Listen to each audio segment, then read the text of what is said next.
একবার ছাড়ো, ওই গায়ে ছাড়াইলাম, ঠিক মতো ছাড়াইলাম। উপরে উঠে 1822 টাকা দাম হয়। আর এখানে দেখা গেছে একজন লোক মাছ জালে ধরার পরেও সেই মাছগুলি আবার নদীতে ছেড়ে দেওয়া হচ্ছে। তার কারণ এখানে অভিযানে বলা হয় ভিডিও নিতে পারছেন? জালটা ছাড়ে ছাড়ে একবার ছাড়ো, ওই গায়ে ছাড়াইলাম, ঠিক মতো ছাড়াইলাম।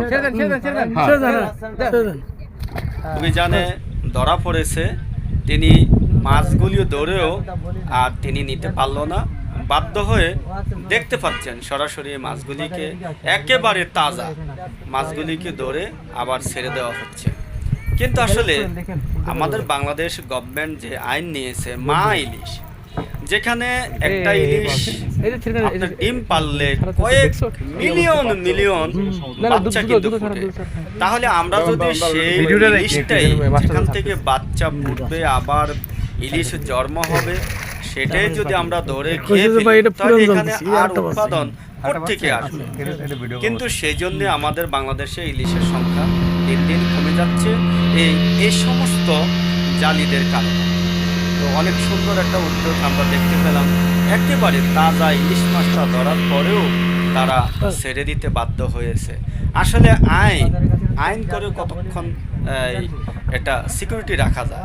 যদি নাকি আমাদের মধ্যেই যদি নাকি এমন ধরনের কোনো আইন না থাকে, কোনো মানবতা না থাকে।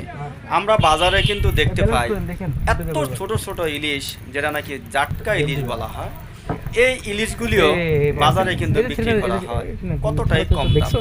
আজকে এই ইলিশগুলি যদি না ধরা হয় তাহলে আসলে নদীতে অতি দূরত্ব 2-3 মাসের মধ্যে অনেকটা বড় হয়ে যেত। মাছটা বড় হইলেই তো কিন্তু আসলে আমাদের বাংলাদেশে যে ইলিশের যে ঘাটতি, সেই ঘাটতিটা কিন্তু আসলে পূরণ হতো। তো এখানে আমরা যদি রেনু এবং কি মা ইলিশ এগুলি যদি আমরা ধরে খেয়ে ফেলি, তাহলে সেখানের মধ্যে আসলে আমাদের বাংলাদেশে যে পরিমাণে মানুষ এবং কি এই ইলিশ আমাদের